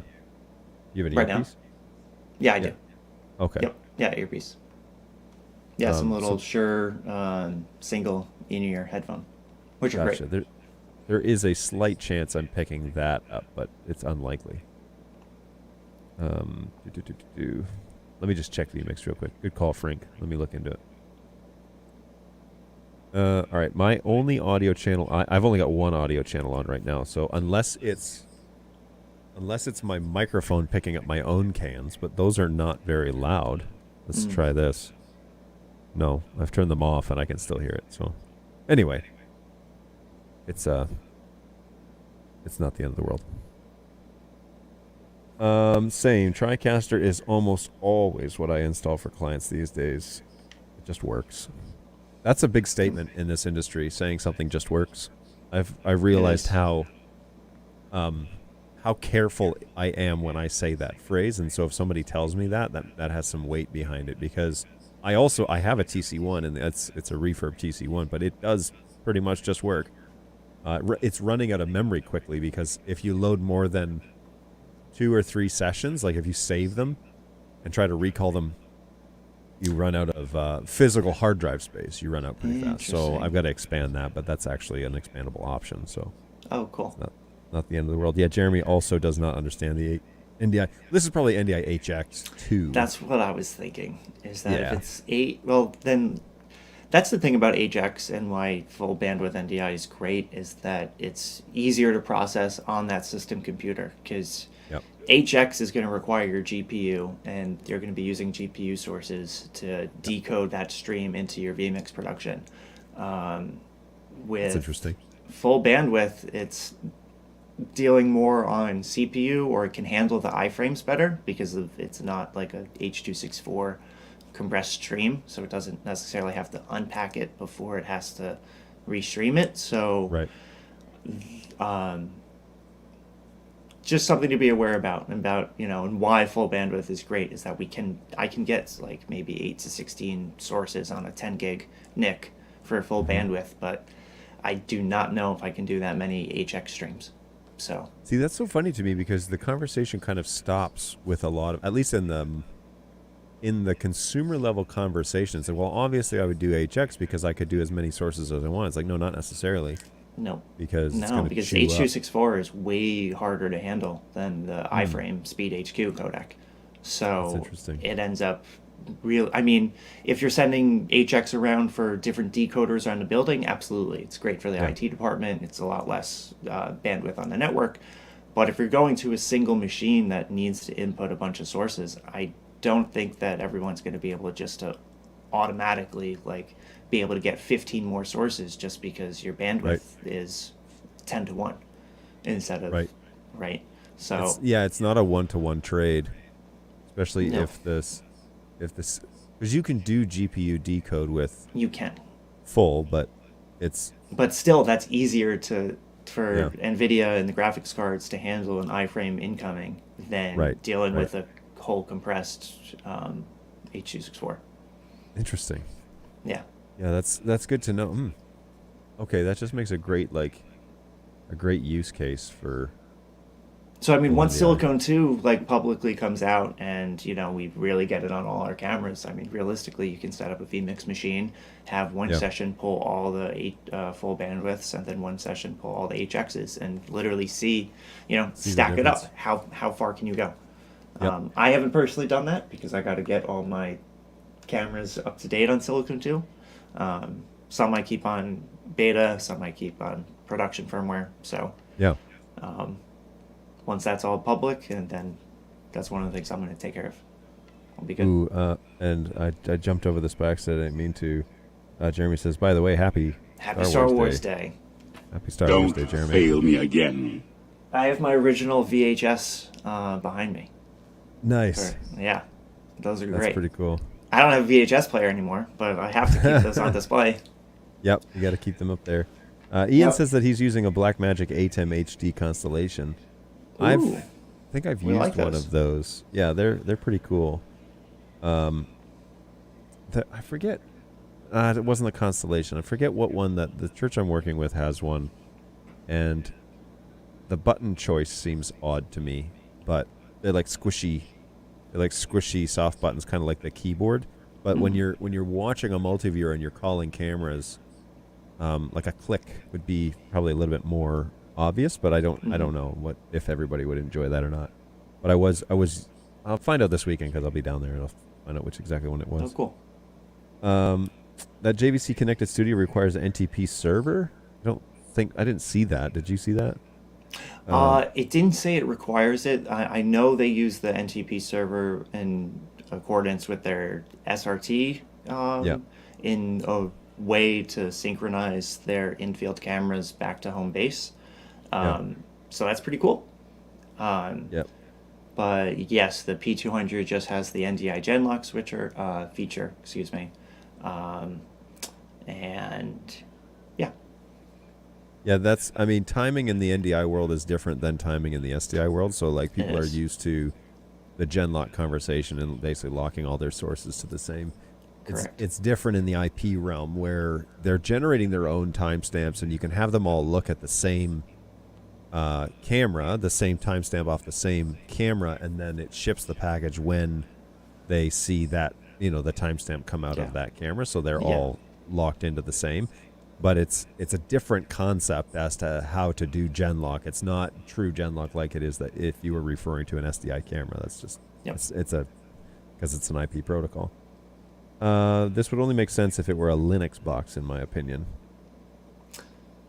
I don't know if it is. Oh no, it says Windows 11. So the camera switcher. control or the central command or whatever. Hey BirdDog team, in my last streaming there was a problem with frames lost exclusively when I did a PIP picture-in-picture with a screenshot on another PC and a 200.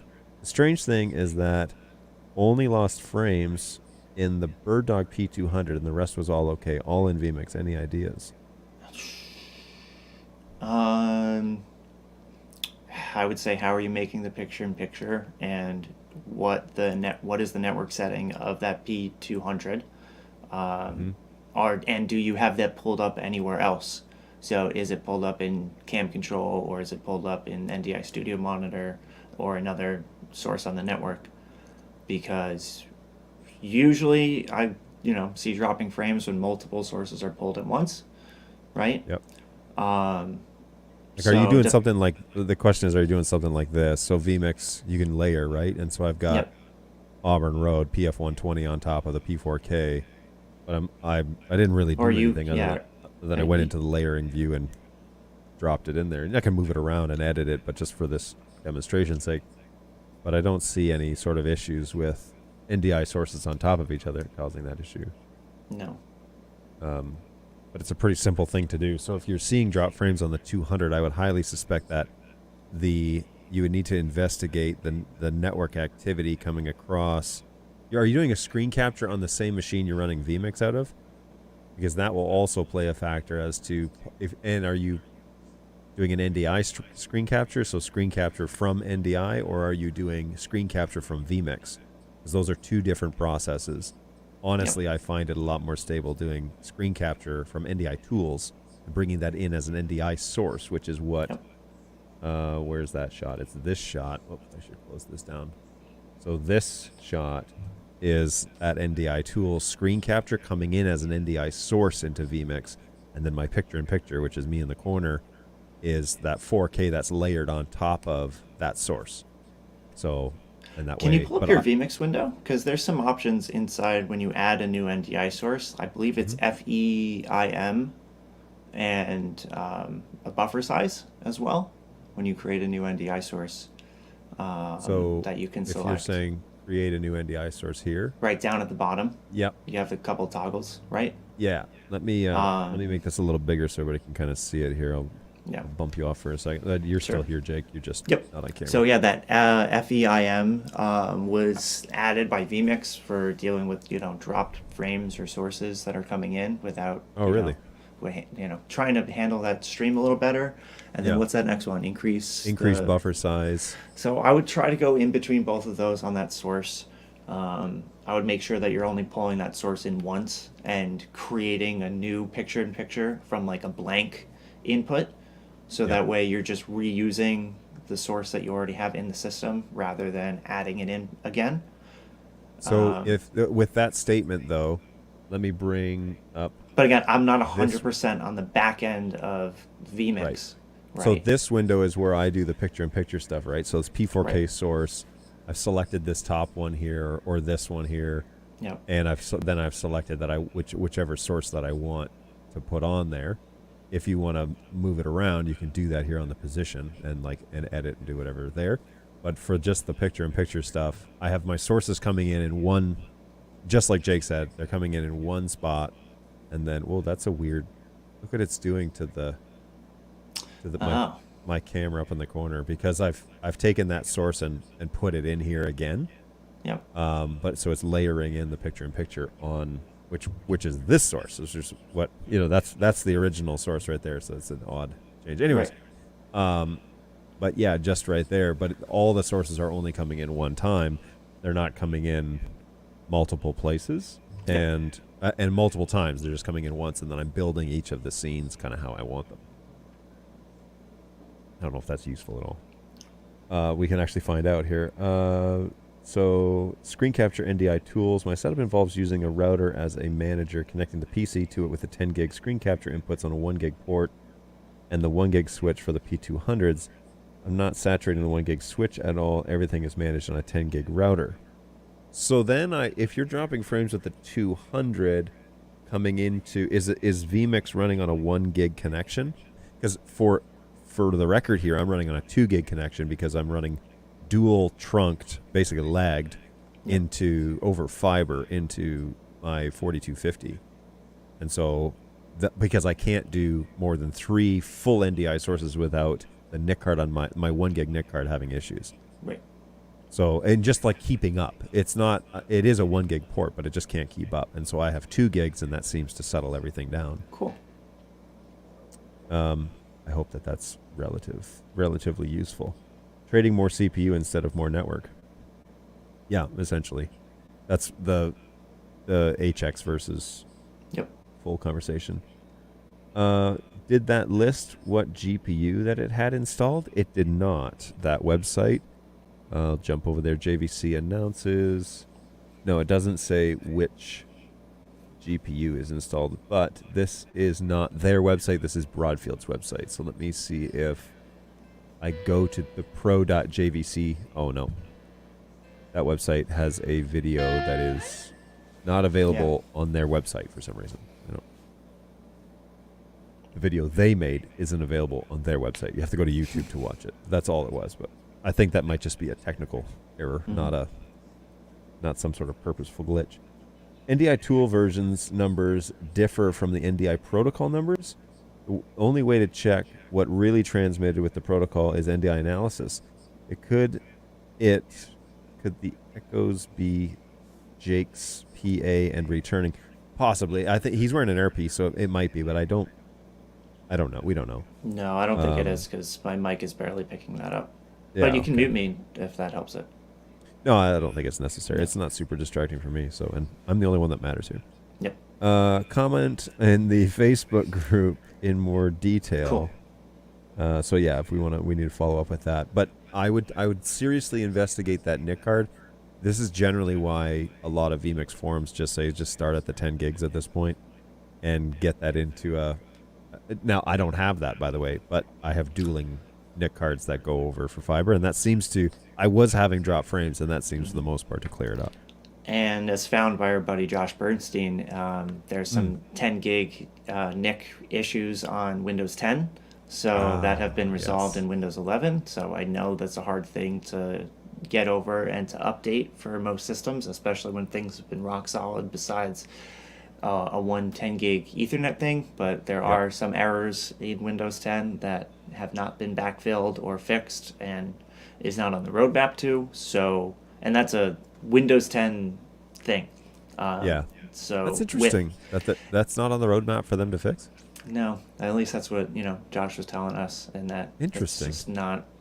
Yeah, he would know. Yeah, that dude would know. So if it is a 10 gig machine, then update it. But additionally, like we'll have to do this on another stream sometime. But I went through like advanced Ethernet settings. Like I was on like some Steam forum or whatever, and those gamers want to do ultra low latency video and network information as fast as possible, right? They're gamers, and that's how they're making their living, right? So there was a forum post about jumping into the advanced configuration settings, and even though like I turned on or off flow control in my switch or turned off green Ethernet on my switch, those options and toggles were still on inside the NIC configurations. So I personally have to go in and dive and do like my own testing, but so far over the past, I think, 2 weeks or whatever, everything has been coming in a lot better since I have adjusted those settings. Yeah, so then we 100% need to have a show about that, because Yeah. I'm all about honing Because those. there are guys out there that, I mean, once we have this show and talk about it, I think we'll be able to really, like, I only have so much time in the day to poke around with things, because, again, Yep. I have some bird dog stuff that I got to take care of. I understand that. But, you know, in efforts to aid my clients' productions and things like that, and questions that have popped up, like this one, hey, why Yep. is this receiving incorrectly? Maybe energy efficient Ethernet is still turned on that port, so Yep. there might be something that's getting in the Yeah, way. there's some default stuff that's enabled just as is that are just big no-nos for the entire Yep. NDI. But it flies in the face a little bit as to the, like, hey, this is supposed to be super easy and just shouldn't have all these, you know, Yeah. you shouldn't have to get into the advanced settings of the NIC card, but I'm sorry, of the Right. NIC. But and Jeremy points out that I'm calling it NIC card and incorrectly saying it, and Jake is the one that's doing it. But what I actually mean when I say NIC card is network interface card. That's Yeah. literally what I'm trying to say. Just like the ATM machine. Yes, exactly. ATM machine. ATM, it's, yeah, ATM, just saying machine twice, just so, you know, Just they so say, you know. they say, We have to if we you're have to trying to drive a differentiate the point home- robots. Yes. Yeah, I They're should coming peek up all through over the place now. Oh, I So- know. That way, throw off all of the. You guys know this is a real show, by the way, because I fumble and blunder through a whole bunch of things, Yeah. and so Yeah, we're not AI. Not we're yet. 100% seeing somebody really doing this. In the Facebook group, a colleague told me that Windows 10 has a conflict with the 10 gig cards. I'm not sure about the compatibility of NDI vMix with 11. Is it advisable to change? Yes. So, Jake, you're running 11, right? I am. I'm running on Yeah. 11 on two different machines, both X299 and then a regular 8 core. So, yeah, everything is streaming fine. You know, I mean, I personally think I have some Dante PCIe cards that need some firmware updates because of some other things, but other than that, vMix is streaming great. Nice. Yeah, I do know there are more and more folks that are using it on 11. So NetHev says he's on 11. He did it last cool. night. So I probably need to go across there too. It'd probably fix some of my network issues. But, you know. It gets it's used to 11. the UI change, you know. I feel like I Yeah. just got used to Windows 10, and then they're like, here's a whole new thing to deal with. So, Yep. but again, it aids in the production and whatnot. So, you know, wanted Yeah, to and test that out. Truthfully, I don't interface with like when I'm running this show. I'm basically it's Chrome and vMix, and so the actual Windows interface I'm not caring too much about.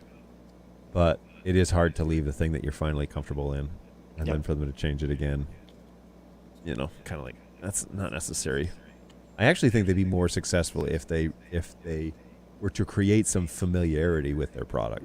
But Right. it's constantly changing, and so it's kind of hard to get comfortable and figure out what you like. And anyway, that's just me. Yep. Very cool.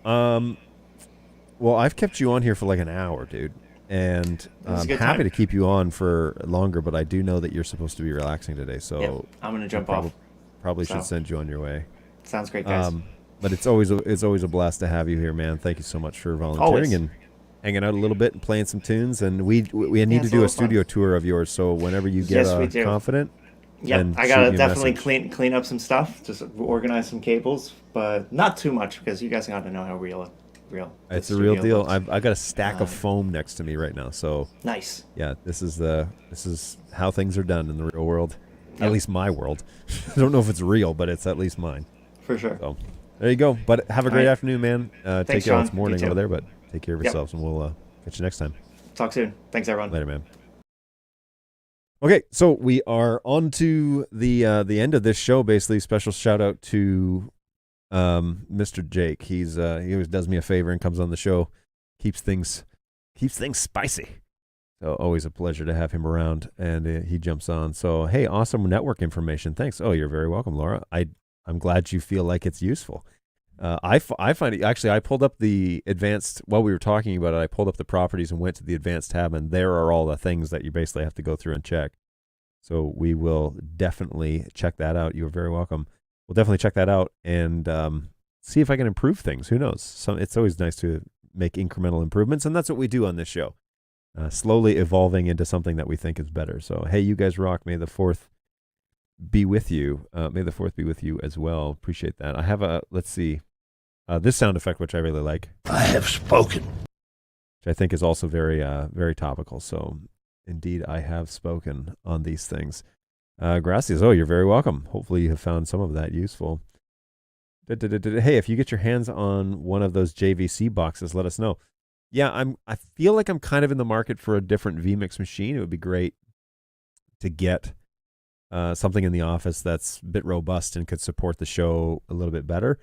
But that 1 gig card, if they have USB-C, is there a picture of the back of that interface? Let me look.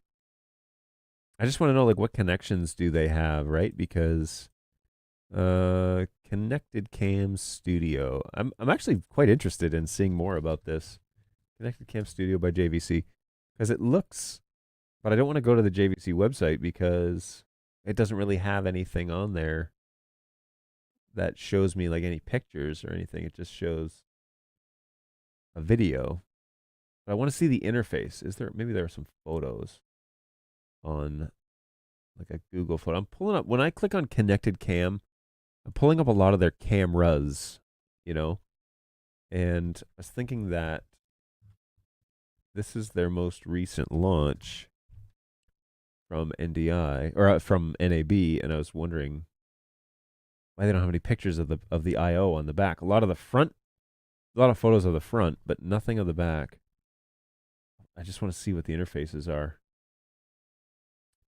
All right. Well, I'll keep poking around and see what I can find. Maybe JVC Europe site. Nope, nothing there. Bummer. Well, yes, if I get my hands on one or if I get to see one, then I will 100% update because I'd be very interested in knowing a little bit more about that. Love it when people make products that are tailored for the thing that they're trying to do. So all the power to them. I'm a big fan of folks that make the JVC stuff. So typical marketing doesn't like showing their backsides. Yes, it's true. They like to keep that covered, which, in some respects we're grateful for.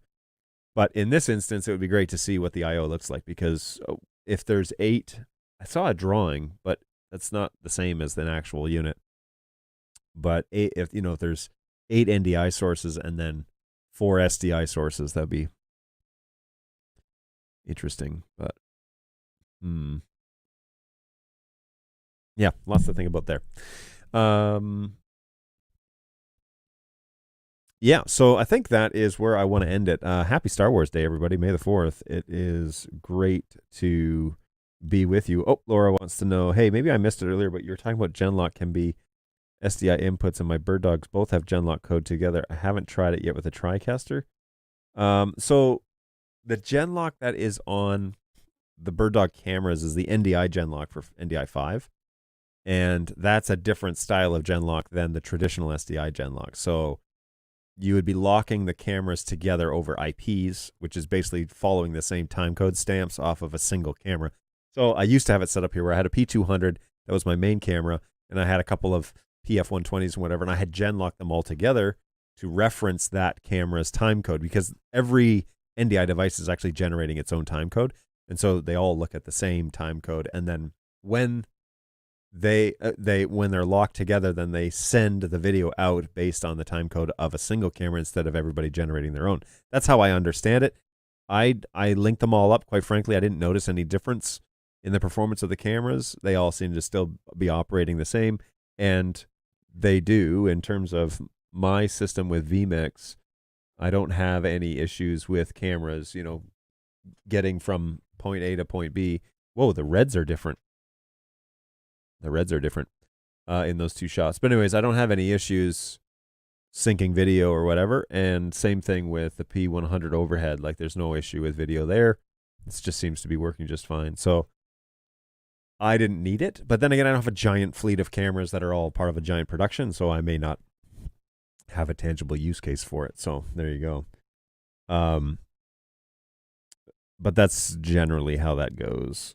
in this case. Hey, for what it's worth, they didn't have a spec sheet at NAB either, just a demo unit. Gotcha. So NDI Genlock is really timecode jam sync. Okay. You can call it that. Yeah, and again, I would like to kind of get into it a bit more with NDI Genlock before I go down that road. I did it. I linked all these cameras up in here that, I had 5 or 6 in here at one point. And I got them all looking at the same camera. It was the P200. It was my main camera for 2 years. And everything worked the same. Everything worked the same as if I didn't have it. But I have a pretty quiet network and I have a pretty fast network. And I've optimized things where I need it. Apparently, I need to go through the network settings and do that again. But that was where I kind of left it. And then I've swapped out cameras since then and changed things around. So I'm not using that Genlock function anymore. So I think that's it, folks. I think I've got to get back to whatever else that I've got going on, which is a handful of stuff. A lot of fun things up in the air that are underway, projects and such, that will make life a lot easier for everybody in the future. And so I'm very hopeful about that. But if you have any ideas about shows that I need to talk about stuff, excuse me, if you have any ideas for show topics, please feel free to let me know. I am traveling this weekend, and so I'll be out of the office late tomorrow, and then I'll be back for Monday, and we'll be doing a show on Tuesday. So your schedule here on BirdDogJohn.tv does not change. It will remain the same as it always has, barring I don't get sick or something like that. This show is definitely not brought to you by Ember Mugs. Keep your coffee hot and your creamer curdled. And I believe the battery on that is dead. So it's not cold, but it's not hot. So that it's been more than an hour. I think that's what it professes to do, is 60 minutes, or maybe it's 90 minutes or something. It's definitely been more than an hour. So it's almost been 2 hours. Well, this show's been on for 2 hours. So I understand that the battery has worn itself down. I should probably move the charging station for that cup in here, or buy a second charging station. But it's in a perfect world, make that all happen. All right. In the meantime, folks, you know the rules. Take care of yourselves. Take care of each other. It's important these days, so watch out. And let us know if you have any questions. Feel free to reach out to us at help@birddog.tv. Be happy to give you a hand if you've got questions or you need some help getting started with your products. No worries there. If you're curious about the product line, hello@birddog.tv has a group of salesmen that are really good with some pre-purchasing questions. If you just want to know more about the product line, need to get in touch with a local distributor or retailer, those guys can help you over there, kind of get you off on the right foot. But if you don't want to submit a ticket and you don't want to talk to the guys over pre-sales, come back on Tuesday morning at 11 o'clock Eastern time right here, and we will chat for at least another hour at birddogjohn.tv. Do me one more favor. If you haven't done so already, head over to that site. That's my YouTube page, and subscribe to that channel. Be much appreciated. That is slowly, incrementally growing. It's great to show that graph to my bosses and to other folks to show, look, we're actually doing something over here, and people are paying attention. So feel free to jump over there and follow along, subscribe, hit that bell notification, whatever you want to do. Any of the little segments that we did. So I did a studio tour on Tuesday of this space, and I made that into its own video, put up a little thumbnail for it. So any of that stuff gets posted to that site. So if you want to go over there and see those highlights and whatever, that's where they are. So you are very welcome, Laura. Thanks for stopping by today. But yes, jump over there, subscribe to that channel. That would do me a big favor. Subscribe to the BirdDog one too, by the way, BirdDog TV. But the BirdDog John is JON. That is my show, and everything that I do in this studio will be put at least on that site, so you won't miss a thing. Like I said, take care of yourselves, take care of each other. We will see you guys in the next one next week. Have a great weekend. We'll see you soon. Bye.